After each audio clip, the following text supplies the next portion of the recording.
Programa de opinión. Contiene elementos de lenguaje, salud, sexo y violencia que pueden ser presenciados por niñas, niños y adolescentes bajo la supervisión de padres, representantes o responsables.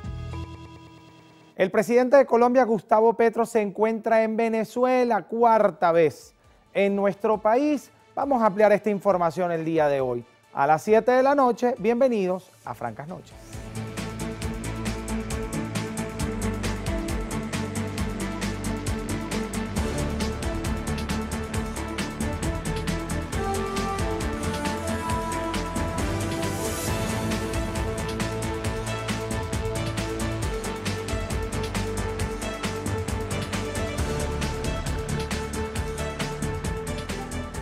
Francas Noches Venezuela, hoy es jueves y estoy feliz de acompañarlos una vez más. Gracias por dejarme entrar en sus casas para informarles, para contarles en el oído la noticia y sobre todo para analizar profundamente en sus hogares y desde sus hogares cómo se construye la televisión informativa que tanto Venezuela merece.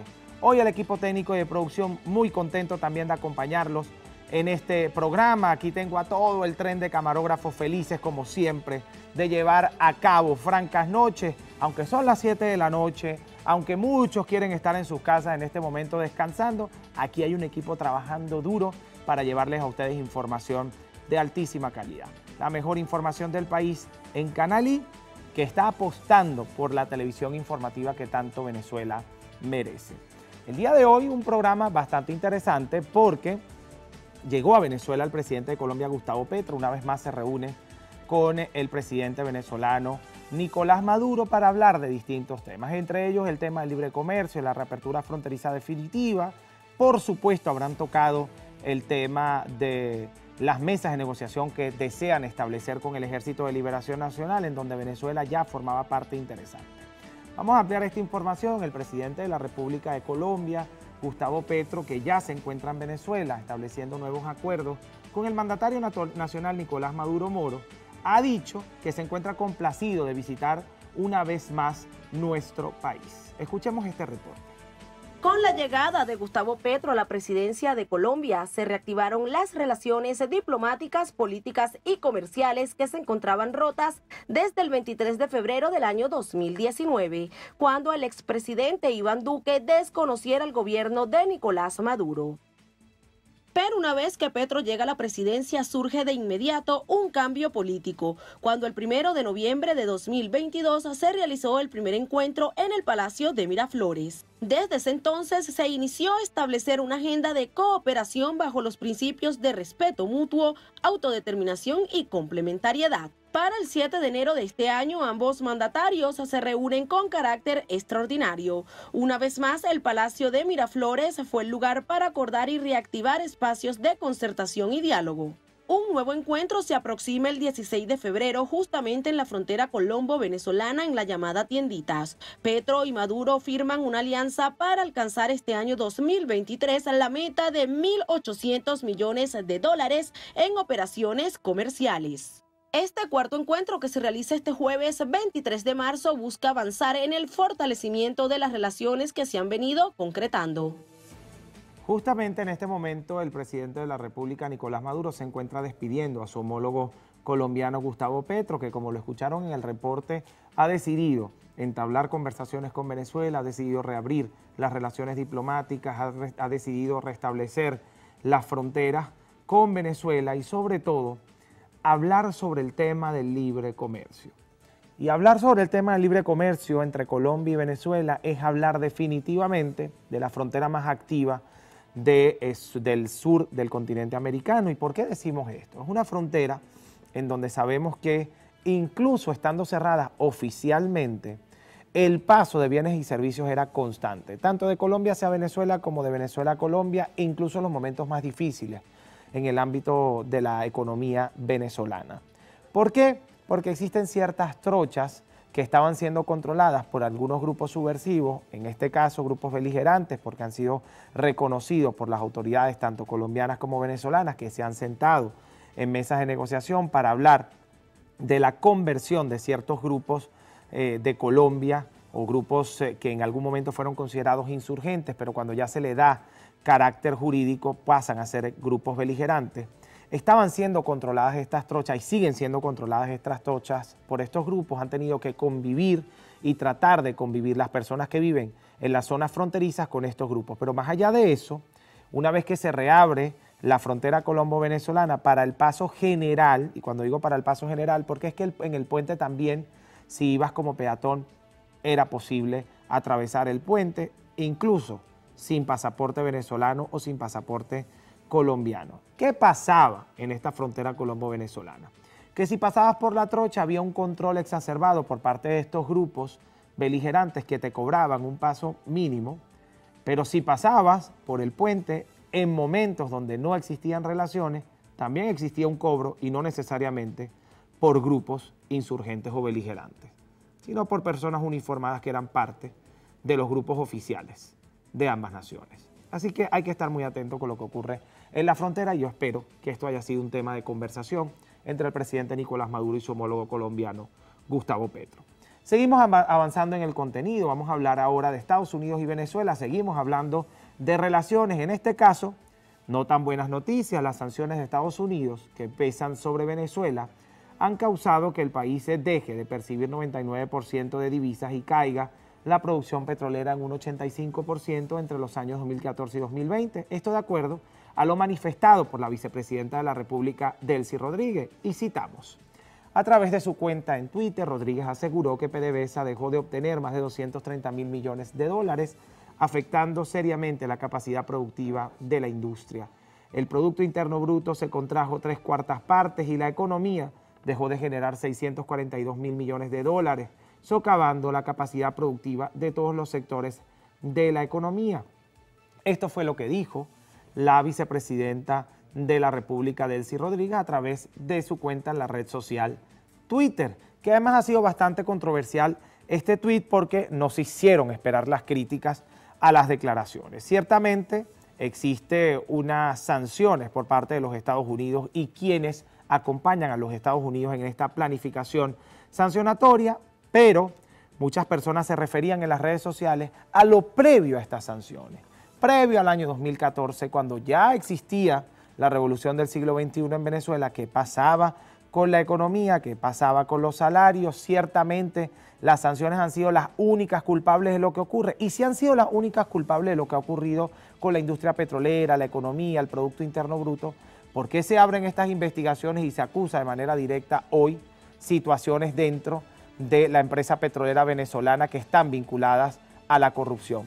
Entonces, más allá del tema sancionatorio, que sin duda alguna genera mella en la economía nacional, según lo que ha emanado de la vicepresidencia de la República, existían otros factores que también estaban impactando de manera directa quizás la falta de producción o la falta de eficiencia dentro de muchos espacios del gobierno nacional. Pero sobre ese tema vamos a hablar más adelante, porque en nuestro estudio hay un diputado de la Asamblea Nacional que seguramente tiene muchas cosas interesantes que decir respecto a este tópico. Avanzamos en el contenido, hablamos del Tribunal Supremo de Justicia que declaró procedente el enjuiciamiento a Ugbel Roa por su presunta vinculación en los actos de corrupción en instituciones públicas. Esta orden surge luego que el Ministerio Público comprobara elementos que comprometen al exdiputado en el delito de malversación de fondos. Ugbel Roa es militante del Partido Socialista Unido de Venezuela, fue diputado reelecto a la Asamblea Nacional por el Estado Trujillo en el periodo 2016-2021. Estuvo al frente de la vicepresidencia de la Comisión para investigar los delitos cometidos por la Asamblea Nacional presidida por Juan Guaidó.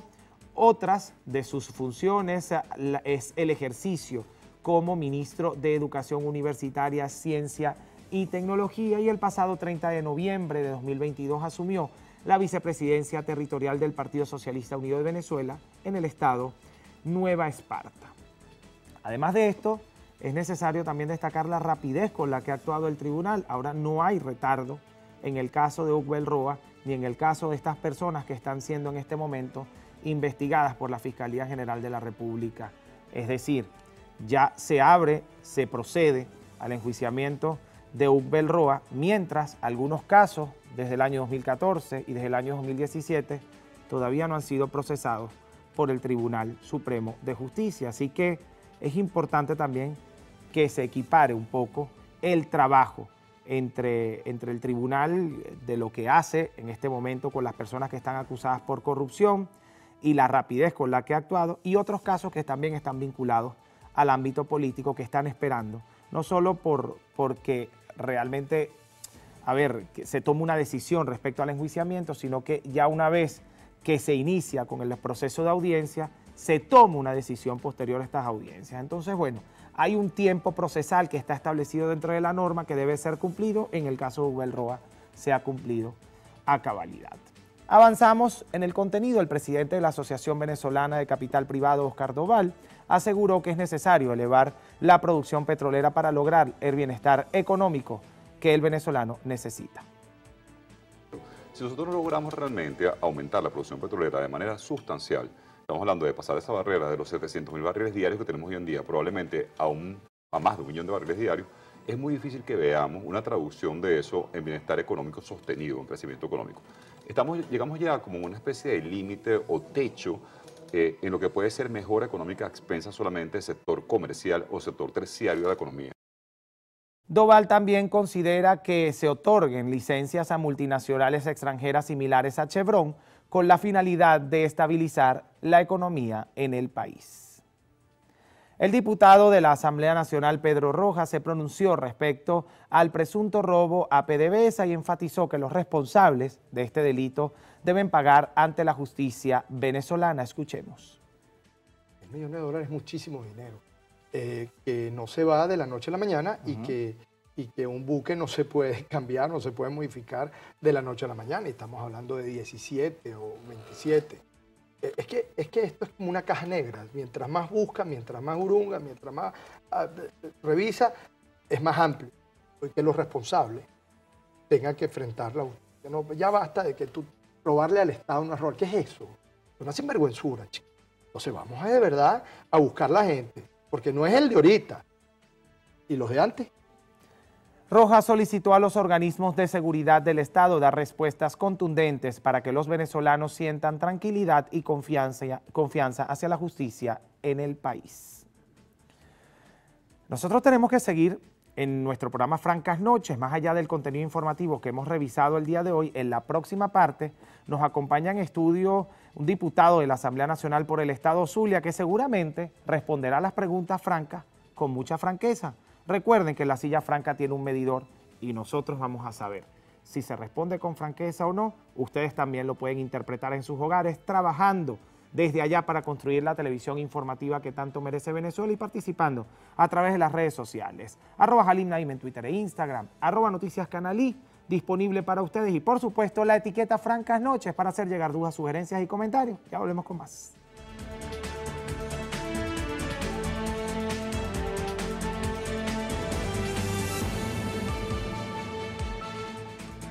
En la silla franca, Juan Romero, diputado de la Asamblea Nacional por el Estado Zulia y por el Partido Socialista Unido de Venezuela. Bienvenido a nuestro programa. Gracias, muy amable. Un placer saludarle y qué Igual. bueno que esté con nosotros, que haya aceptado la invitación.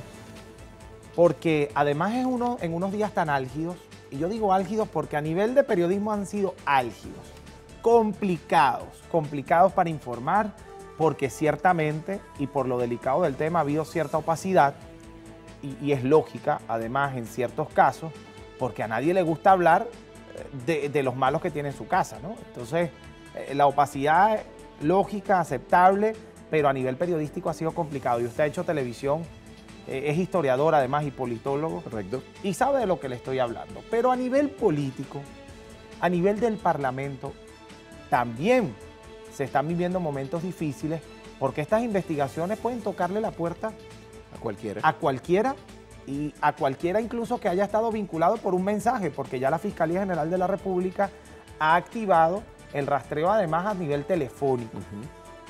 Pero ustedes en la Asamblea Nacional por unanimidad aprobaron que Ubel Roa debería dejar de ser diputado, ¿bien? Para que la inmunidad parlamentaria le sea allanada y él pueda ser en este momento procesado como lo está haciendo. Bueno, procesado digo a nivel de investigación.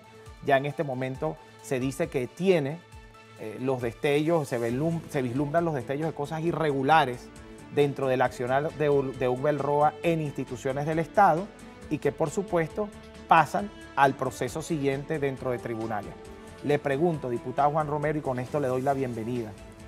Dentro de la Asamblea Nacional, usted era compañero de Ogbel Roa dentro de la Asamblea Nacional. ¿Existe preocupación porque, por supuesto, pueden haber otros diputados involucrados en los casos? Le pregunto, ¿el proceder será exactamente el mismo? Con el diputado Ogbel Roa se votará para allanar la inmunidad parlamentaria, incluso sin la petición de la Fiscalía de abrir el proceso de investigación, porque ustedes también tienen una comisión de Contraloría que puede solicitar en algún momento sea tocado ciertos temas de corrupción en donde pueden estar involucrados algunos diputados. Claro. Y esa es la gran pregunta. ¿Qué pasó en la Asamblea Nacional? ¿Por qué si la Fiscalía no reaccionaba? ¿Qué pasaba con la Comisión de Contraloría? Mira, lo primero, bueno, aparte de agradecerte la invitación, es señalarte que desde el año 2014 se creó una estructura especial dependiente directamente de la Secretaría de la Presidencia y del Presidente de la República, en el marco de una línea directa para atender el tema de la corrupción. El tema de la corrupción es un tema histórico, no solo en Venezuela, sino en América Latina y en el mundo, porque tiene que ver con las lógicas del capital, sobre todo el tema de la acumulación y cómo tú puedes lucir o dejar de lucir teniendo. Y en el caso específico nuestro... A tal punto que en el 98, cuando se hizo el Estatuto de Roma, ningún Estado quería que la corrupción fuese parte de los delitos penales internacionales. No lo hicieron. Es que todos votaron en contra, claro, además. La propuesta fue de alguien que no es Estado, claro, fue de un especialista. Claro, pero ¿por qué razón esto sucede? Bueno, porque es el tema del dinero fácil, al final del fondo. Porque no es criticable que tú tengas esfuerzo y que construyas un capital sobre la base de tu trabajo, sobre la base de la explotación, en buen sentido, de lo que son tus potencialidades. Eso es una cosa, y otra cosa muy distinta es la vía fácil, la vía de la corruptela. En el caso específico de Venezuela, como te dije, entonces en el 2014 se crea esto. ¿Por qué se crea? Bueno, porque esto es un problema que ha sido transversalizado, ha sido presente en la historia de Venezuela. El martes intervenía un diputado de la oposición diciendo nunca antes en la historia. Y yo que soy historiador le decía, ¿cómo se ve que usted no leyó nunca la autobiografía de Páez y cómo Páez negoció algunos elementos desde el punto de vista del fuero militar? ¿Cómo se ve que nunca tampoco leyó sobre los monagas y lo que hicieron los monagas en la década que tuvieron? Y mucho menos los refinanciamientos de deuda que hizo Guzmán Blanco, por ejemplo. Pasó a hablarte de 3 casos del siglo XIX. Ahora te puedo hablar del caso del siglo XX. Te puedo hablar de la situación de Cipriano Castro, de Juan Vicente Gómez. Pero eso ¿está justificando la corrupción? No lo estoy justificando. Estoy diciendo que la posición de los diputados de la oposición es que esto ha sido un momento único en la historia de Venezuela que nunca se ha habido. Lo que te estoy mostrando primero es la falsedad del argumento, que indica la poca memoria histórica y el gran desconocimiento que hay sobre lo que ha sido el problema de la corrupción en Venezuela particularmente. Si querés, podemos hablar del caso de las corruptelas, de la dictadura en Brasil. Yo prefiero hablar de los casos actuales, de lo que estamos viviendo hoy en día. Para mostrarte esto. Ahora, ¿qué es lo que sucede en este caso? Primero, esa policía anticorrupción y la forma que actuó indica 2 cosas. Uno, de que había un seguimiento desde hace tiempo. Yo te debo recordar que hace aproximadamente 2 años hubo un caso, por cierto, de una exdiputada del estado Zulia y una alcaldesa ligada también a corrupción, pero vinculada al tráfico de drogas. Y una exdiputada también de Apure. No recuerdo. Esto a propósito de tu pregunta, porque por la pregunta pareciera que no siempre fuera así. Si tú ves esos casos recientes, la actitud fue la misma. El allanamiento de la inmunidad fue inmediata, la solicitud inmediatamente fue aprobada también por unanimidad. En el caso de una diputada de Hora, una diputada del Partido Socialista Unido de Venezuela y ahora en este caso. ¿Esto qué te indica? Te indica una pauta de comportamiento. Es decir, no hay medidas más duras o más débiles hacia alguien. De hecho, el discurso del presidente de la Asamblea, Jorge Rodríguez, en el día de ayer señaló: estamos investigando más personas, incluyendo diputados, incluyendo altos funcionarios. Pero le pregunto... Permíteme un momentico, porque además esto es importante que te lo diga. Porque además dijo, ojo, hay presuntos indicios sobre alcaldes de la oposición y después no vengan a decir que es una persecución política. Estamos actuando contra alcaldes nuestros, pero también sabemos de alcaldes de la oposición sobre los cuales hay mecanismos de averiguación. Y esto te arroja que esas investigaciones se habían desarrollado de muy bajo perfil y que se decidió una actuación que, como te diste cuenta, fue expedita, es decir, fue un proceso simultáneo que tuvo que ver con Hubel Roa, que tuvo que ver con un juez del circuito penal de Caracas, con un juez que además había tenido responsabilidades importantes en otro momento contra un alcalde y contra funcionarios de los cuerpos policiales. Es decir, estamos viendo una actuación que es una tabula rasa. No hay promontorios, no hay electrocardiogramas para decir aquí sí, aquí no. Y esto es interesante que se diga y que se vea. Diputado, en 24 años no había existido corrupción, sino hasta ahora. No, nadie está diciendo eso. Hay ¿Y qué pasaba? Hay casos de, ¿Y casos de en esos corrupción. otros casos? Si tú te das cuenta, por ejemplo...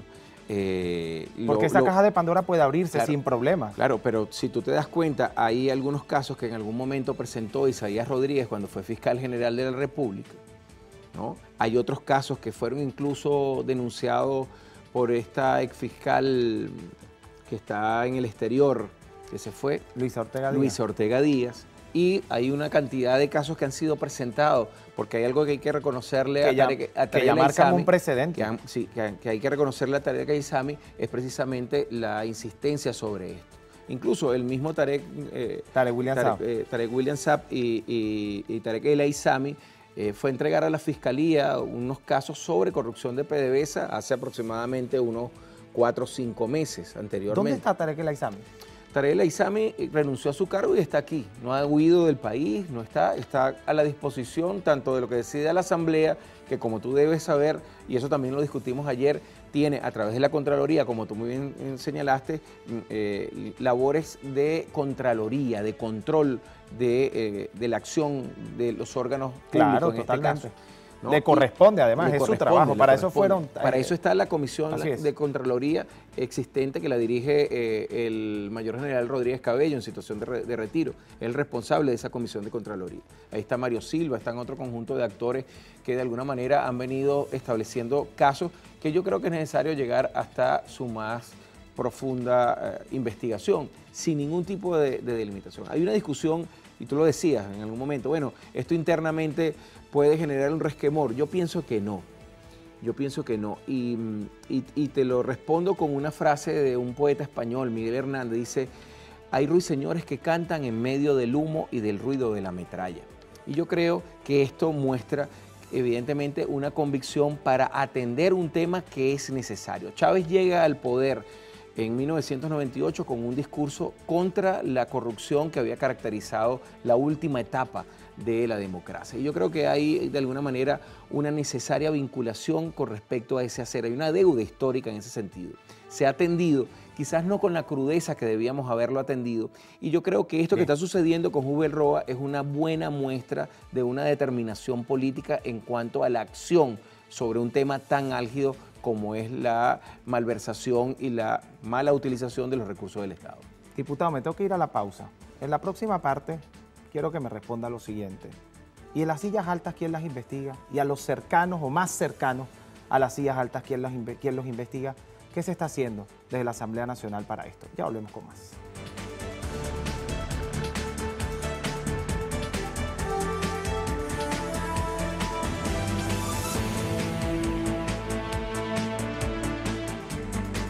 Continuamos con más de Francas Noches en la Silla Franca. Juan Romero, diputado de la Asamblea Nacional por el Estado Zulia. Dejamos en el aire una pregunta interesante. ¿Y a las sillas altas quién las investiga? ¿Y a los cercanos a las sillas altas, a los más cercanos a las sillas altas, quién los investiga? Porque yo como fiscal no me voy a abrir una investigación a mí mismo. O al Ejecutivo, por ejemplo, o a la Vicepresidencia, o a personas que pudieran haber sido también víctimas de algunas denuncias en algún momento, ocupando este o otros cargos, que dejan un precedente, que marcan un precedente y que la Fiscalía en cualquier momento podría actuar de oficio en esos casos. Pero eso no pareciera estar pasando, por lo menos ahora. Pero en la Asamblea Nacional, por ejemplo... Fíjate, es interesante que hablas tú de sillas altas, porque te puedo decir ahorita, estamos hablando de, entre los 19 detenidos, estamos hablando de un alcalde, es un cargo alto. Estamos hablando de un... Pero no es de lo que ejecuta la investigación. Bueno, pero es que hay órganos ejecutorios. Y recuerda que además nosotros en la Constitución del 99 agregamos lo que se llama el poder moral. Y el poder moral, entre una de las funciones, está efectivamente eso. Adicionalmente, en el 2014 se agrega la ley anticorrupción que tiene que ver con estos elementos. Porque, fíjate, ahí hay un estigma. Yo creo que además este momento es propicio para algo. se critica mucho al que recibe el soborno, pero ¿y el que lo ofrece? No hacemos escándalo, por ejemplo. Se ataca ahora, entre los detenidos hay un conjunto... Diputado, ahí sí me tengo que detener. No, espérate. Porque Entre los detenidos ahora... Montesquieu, la corrupción nunca va a comenzar por el ciudadano. Pero Pocas veces comienza por el para ciudadano. que haya alguien que sea corrupto es porque hay alguien que le ofrece la corrupción. Sí, es que el corrupto hace corruptible al pueblo. Bueno, estamos hablando entonces, pero fíjate, no hay el mismo escándalo con respecto a Husbel, que es grave, a el escándalo sobre los empresarios de las Mercedes que tenían concesionarios de Ferrari. Yo he visto una andanada, yo como tú... Bueno, en este programa hemos hablado de todo. No estoy hablando de ti, estoy hablando de lo que yo he visto en medios, mi seguimiento. Claro. Tú haces tu seguimiento en medios, yo lo hago. Pues soy un estudioso de los medios. He sido profesor de Estado y medios de comunicación en universidades en Venezuela y en el exterior. Y cuando yo analizo esta coyuntura, entonces me doy cuenta de cómo hay un especial énfasis en el juez superior de Caracas, en el general responsable de seguridad, ¿ok? Y en Husbel Roa.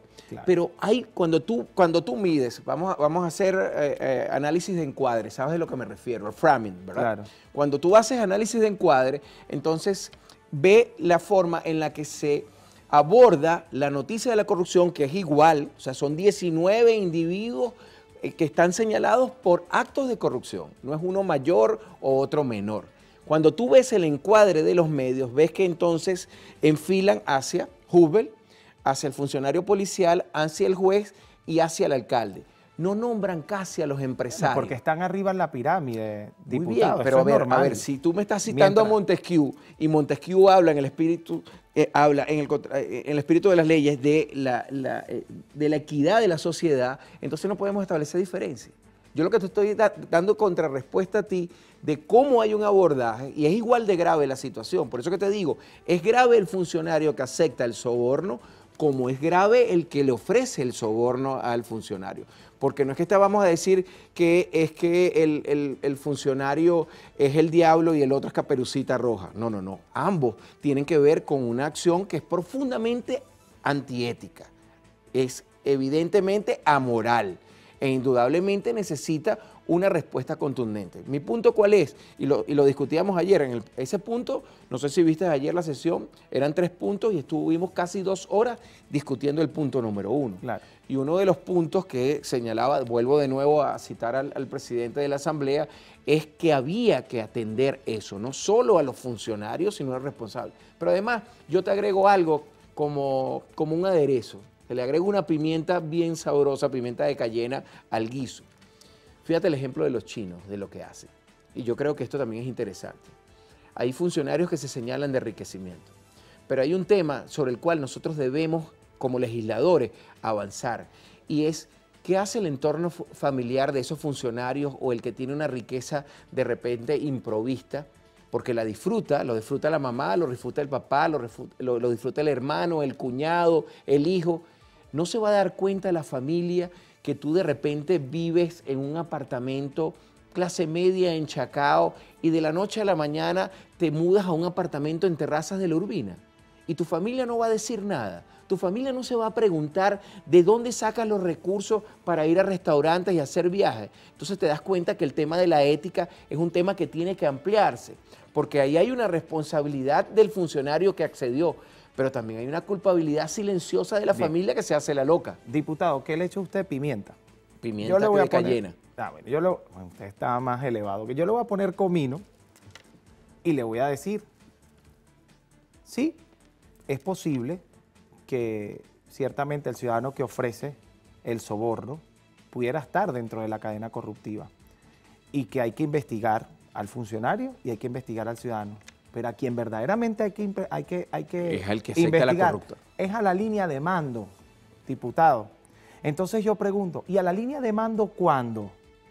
Y a los que tienen a esas personas dentro de las instituciones policiales, dentro de las instituciones públicas, sabiendo, porque seguramente lo saben, que actúan de esa manera, porque saben que están viciados los procesos en el país. ¿A esa línea de mando cuándo? A esa línea de mando también hay que investigarla. Yo se lo decía al fiscal que lo tenía acá al frente. Metieron preso a los custodios que cometieron un delito en contra de un preso que murió en manos de los custodios. Pero ¿y la línea de mando para cometer esos actos en contra del preso? ¿Cuándo va a ser investigada? No hubo respuesta. Él dijo que venía en 2 meses. Vamos a esperar que vengan 2 meses para ver si hay respuesta. Sobre la línea de mando, pero ese es el comino que yo le pongo, fíjate, a su comida. Pero ahora te agrego otro tipo de pimienta a tu aderezo. Bueno, vamos a cambiar el nombre al programa. Vamos a poner cocinando, Chef, así. Cocinando en política. Podemos ponerle sin ningún tipo de problema. Fíjate, cuando tú hablas de una línea de mando, ahí hay una acción inmediata. Te la puedo ver. El presidente haciendo la denuncia sobre lo que aquí ocurre. Eso es algo interesante y yo vuelvo como historiador a hacerte análisis comparativo. Me voy a la historia. No me voy a ir tan atrás como dijiste. Me voy a quedar en la segunda mitad del siglo XX. Y te voy a dar solo 2 casos para que tú veas la diferencia en la línea de mando. 1. Los subsidios durante el gobierno de Rafael Caldera II para el Banco Latino, por ejemplo, fueron más de 12.000 millones de dólares. No hubo un solo pronunciamiento de Rafael Caldera ni de su entorno sobre eso. Segundo ejemplo, Carlos Andrés II. Que se enfrentó a un juicio político. Ya va. Leopoldo Sucre Figuerela. Es el único que lo hizo. Leopoldo Sucre Figuerela, zar de la CBG, recibió contratos por más de 35.000 millones de dólares y se comprobó por denuncia que se había apropiado de 11.000. No hubo un solo pronunciamiento de la línea de mando. Ahora te voy al contraste. Pero qué bueno era poder comprobarlo. ¿Qué dijo el presidente Nicolás sobre esto? Lo denunció, ¿verdad? Y dijo todo el peso de la ley. Voy de nuevo a la comparación, porque tu pregunta es, ¿qué hace la línea de mando? Yo te estoy mostrando de la historia reciente de Venezuela cómo la línea de mando guardó silencio, cómo la línea de mando fue cómplice. Aquí no. Puede ser que tu pregunta, y creo que así se refiere, deduzco eso, se habla de esta línea de mando ahora.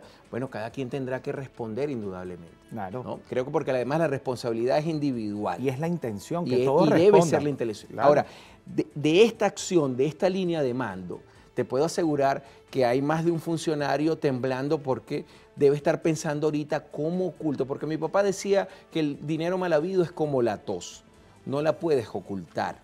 El que no tiene dinero mal habido anda de lo más tranquilo. Claro. Yo ando de lo más tranquilo. Mi papá decía que uno tenía que ser un hombre de la comarca. La primera vez que mi papá me decía eso, no lo entendí hasta que estudié historia. Un hombre de la comarca en la Edad Media es un hombre que va al mercado, es un hombre que sigue haciendo lo que siempre hizo antes de tener una situación de privilegio o medianamente de privilegio. Entonces yo creo que aquí el punto además central es cómo éticamente tú te mantienes como un hombre de la comarca. Porque una cosa es que tú de repente tengas, por ejemplo, yo no lo hago, yo veo mi amigo José Gregorio Correa, tú no lo ves nunca sin una corbata y perfectamente combinado para ir a la asamblea. No es mi estilo, le digo yo, José Gregorio, yo no me voy a poner una corbata, porque la corbata no me hace ni mejor ni peor persona. Es un estilo de vestir, sencillamente. Antes no se podía entrar al Antes no se podía, pero corbata. estamos hablando de una estructura de privilegio. Pero lo interesante aquí es cómo el que tiene responsabilidades públicas, sea por elección popular, como es mi caso, o sea por designación, como era el caso del ministro Tarek El Aissami, tiene que entender que tiene una responsabilidad ética. Y esto exige ciertas cosas. Uno como funcionario, cuando asume, mira, yo he sido subsecretario de Educación a los 26 años de edad en el primer gobierno de Arias Cárdenas. Fui representante del Ministerio de Turismo en el estado Zulia. Fui director de zona educativa en el estado Zulia. Fui secretario de Frontera en un momento en el estado Zulia. Fui vicepresidente del Consejo Legislativo como legislador regional y ahora diputado. Y en todas he rendido cuenta tanto a la entrada como a la salida. Pero hay que hacer un mayor seguimiento sobre la declaración patrimonial, porque yo creo que es un tema de responsabilidad ética. Voy de nuevo, la responsabilidad es individual, pero lo que debemos hacer, y es lo interesante de esta estructura de mando que está diciendo es, ojo, no va a haber excepciones, no importa la responsabilidad, porque estamos hablando de Juberroa, tú ahí lo dijiste, tuviste un error, por cierto, dile a tu equipo que lo corrija, no es responsable por el estado Guárico, es responsable ahora por el estado Nueva Esparta. No, dije Nueva Esparta. Dijo Nueva Esparta. Claro. Él era antes responsable del estado Guárico, ahora fue cambiado y hubo un enroque. Se dijo Nueva Esparta. Esto es interesante porque demuestra una intención de no echar el bulto a un lado. Yo creo que van a venir más investigaciones. ¿Y a Tarek El Aissami lo van a investigar? Sí, él está a la orden de la investigación, obviamente. Porque además fue una estrategia interesante. Yo renuncio, digo que estoy colaborando con la investigación, entrego unos casos de corrupción y me puedo lavar las manos. Eso podría ser una opción. Si no fuera estoy la intención, decretando absolutamente si fuera nada. la intención, ya hubiese salido la noticia de que huyó del país, está en el país. Obviamente, si se queda en el país es porque quiere dar la cara. Es mucho más evidente salir, también pudiera ser. Nos vamos a la pausa, ya volvemos con más. Tenemos que seguir conversando, pero ya el tiempo se nos acaba. Ya volvemos con más.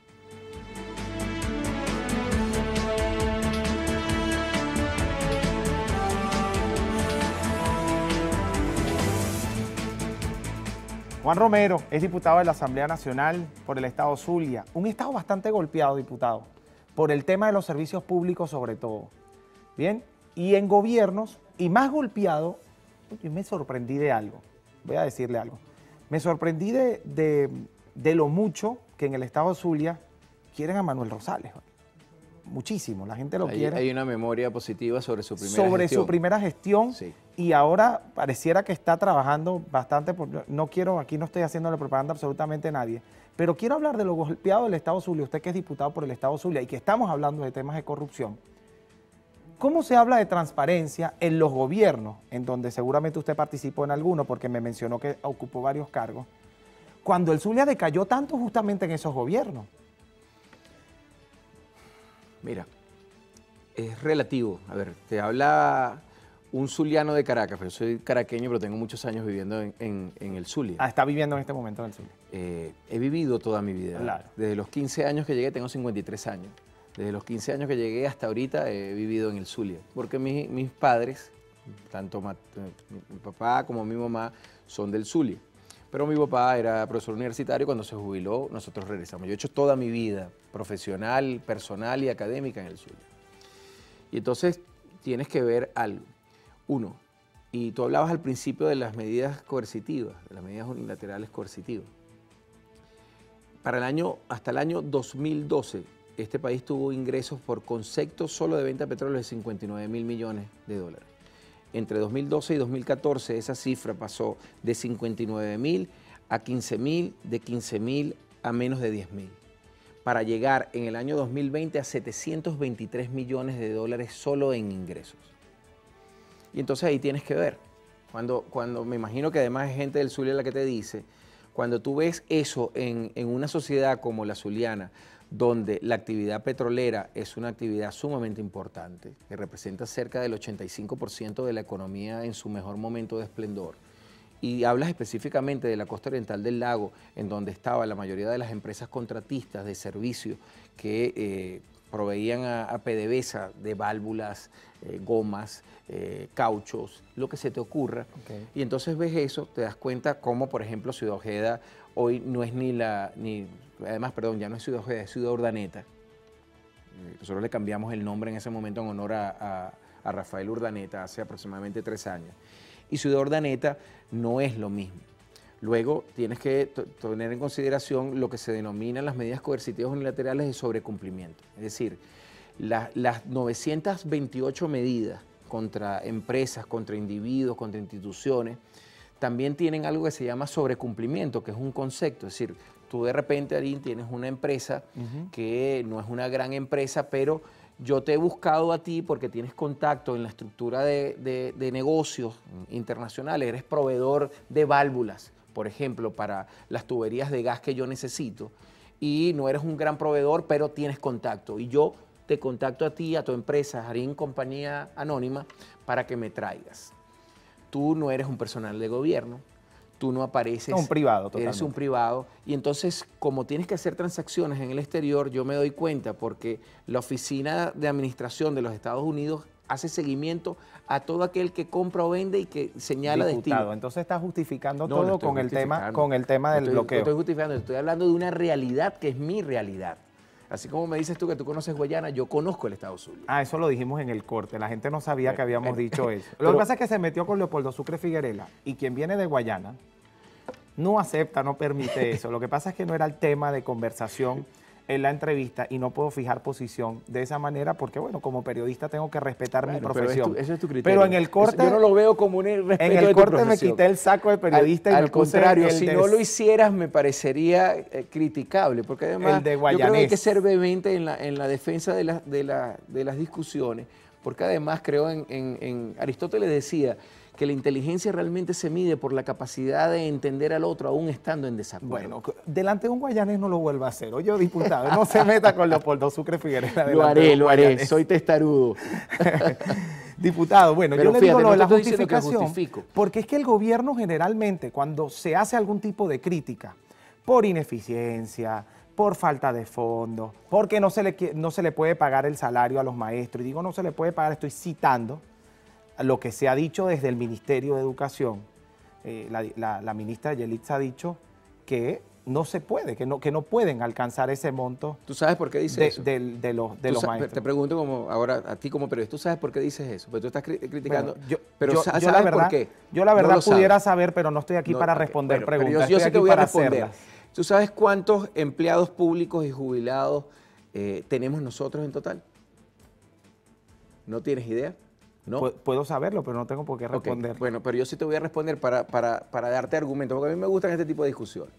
Para poderle poner el sueldo mínimo de $150 a jubilados y personal público que llega casi a unos 12 millones, ¿ok?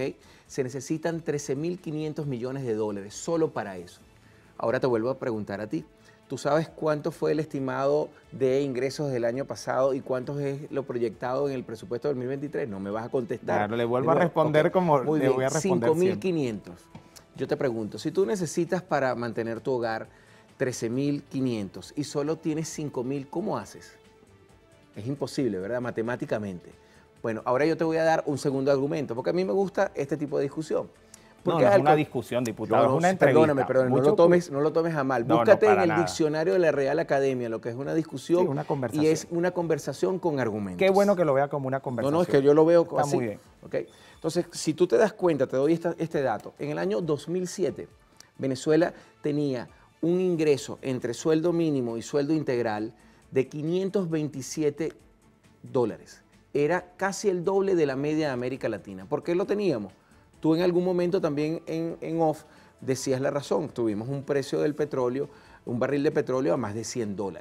Sí, claro, 112. Eso permitió, vuelvo y te repito, escuchen bien los compañeros que me están siguiendo por tu programa, más de la media del sueldo mínimo en América Latina para el año 2007, $527.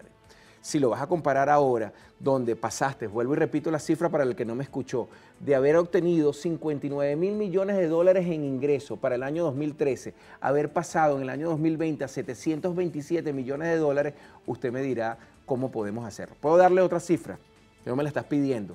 Índice de Gini, del cual te hablaba también en el negro. Venezuela entre 2004 a 2010 generó unos ingresos. El índice de Gini mide la inequidad en la distribución de los ingresos. Y cuando nos acercamos a eso, en la medida que se acerque a cero, es menor la inequidad. Y Venezuela se ubicó entre la media de los países en el mundo con mejor estándar de vida. Tenía ingresos de nuevo. Pasar de 59.000 millones de dólares a 723 y recuperarte, porque el año, eso fue 2020, 2021 fue 1.700, 2022 fue 3.500, 2023 se estima en 5.000, estás muy por debajo Diputado, de los 59.000 millones. No quiero cerrar esta entrevista sin mencionarle dos cosas, a ver qué tiene que responder a esto. Si bien antes ha habido corrupción, porque se ha basado mucho en la historia de la corrupción, no hubo una destrucción masiva de la economía nacional, porque la economía nacional seguía funcionando de alguna manera. Por otro lado, el presidente Chávez... O sea, tu en su afirmación momento, es que nosotros destruimos la economía. No, yo no he dicho nada. Yo estoy diciendo que no hubo. Yo no he dicho que existe hoy. Ajá. Pero voy con lo siguiente. El presidente Chávez confiscó todas las empresas que prestaban servicio a PDVSA. Eso es una generalización, no Bueno, fueron todas. o muchas de las empresas que Es distinto prestaban a decir todas a servicio, unas. muchas de las empresas que prestaban servicio a PDVSA. Y yo pregunto, además de las expropiaciones, que incluso quienes están en la fila del chavismo han dicho que fue un error del gobierno del expresidente Chávez. ¿qué pasó con las políticas económicas? Todo eso que usted me está contando no responde a la primera promesa de la revolución económica. No responde a la revolución alimentaria, porque si me voy a escudar siempre en el tema del bloqueo, ¿qué pasó con la revolución? ¿Qué pasó con lo que llamaban en aquel momento el tema de la soberanía alimentaria, de la soberanía económica, de que Venezuela iba a dejar de depender de fuerzas externas para tener una economía pujante, para tener un aparato productivo realmente funcionando? Hoy funciona el aparato productivo del país. ¿Realmente existió una revolución económica? ¿Realmente existió una soberanía económica, una soberanía alimentaria? Si seguimos dependiendo de fuerzas extranjeras para comer o para tener buenos salarios. Te puedo responder por partes. Lo primero, es una falacia generalizante la que estás realizando en primera instancia, porque, por ejemplo, hasta el año 1975, la inversión en el Producto Interno Bruto del sector privado superaba el 55%. A partir del año 1975, que fue un año de expansión económica, producto de la nacionalización del petróleo, eso bajó a promedios por debajo del 7%. ¿Por qué te digo que es una falacia generalizante? Porque es la falacia de que el chavismo acabó con el sector económico. Segundo elemento de prueba. Entre 1983... ¿Está bien el sector económico hoy? Perdóname, permíteme terminar la idea para poder responderte. Yo acostumbro a dar argumentaciones históricas. Tú no me vas a ver a mí un político... Lo que pasa es que estamos en televisión y el tiempo es corto. Bueno, tu pregunta fue larga, yo te respondo con precisión. A partir del año 1983, ese porcentaje de 7% del Producto Interno Bruto del sector privado bajó a 3%. Con el chavismo se ubicó entre 1.5 y 2%.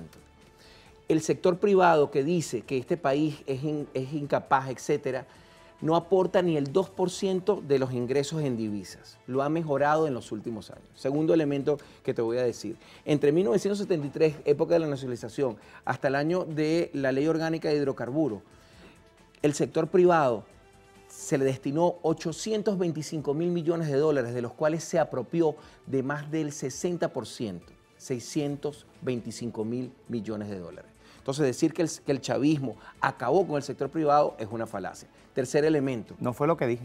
Tercer elemento. No, pero es una derivación. Tu afirmación es una derivación de... Pero no ponga palabras en mi boca porque me puede generar un problema. No fue lo que dije. En tercer lugar, fíjate, el chavismo dedicó enormes recursos. Dedicó más de 430.000 millones de dólares para el sector privado. Empresas Polar, laboratorios de medicina, recibieron en la etapa más dura, entre 2010 y 2012, cantidad de enormes recursos. Te puedo citar, por ejemplo, el caso de los laboratorios de medicina. Recibieron 45% de sus ingresos y trajeron menos del 15% en kilos de medicina. Entonces, ¿quién es el verdadero culpable? Se asigna al chavismo, pero no se habla de la responsabilidad del sector privado que expolió y sacó cantidades de recursos. Hasta el día de hoy se calcula en más de 450.000 millones de dólares los recursos de extranjeros privados de recursos venezolanos. Son las 8 de la noche y se nos acabó el tiempo, diputado. Un gusto. El gusto es totalmente mío. Es bueno tener entrevistas de este tipo. Y ya dejaremos para después cómo ponerle la culpa a un empresario de la realidad económica del país. Yo lo que hablo es de generar las discusiones como son, porque además hay afirmaciones que parecen darle la culpa al gobierno y entonces también utilizo tu argumento. ¿Por qué darle la culpa al gobierno? Me van a degollar en la producción. Nos tenemos que despedir. Son las 8 de la noche. Mañana tenemos un resumen de lo que ha sido Francas Noches hasta hoy. Tenemos casi un mes al aire y el éxito ha sido rotundo, contundente. Gracias a ustedes en sus hogares. Bienvenidos siempre. Esta es su casa. Diputado Juan Romero, gracias por estar con nosotros. Los espero mañana, ¿ok? En este resumen que tenemos sobre casi un mes de Francas Noches.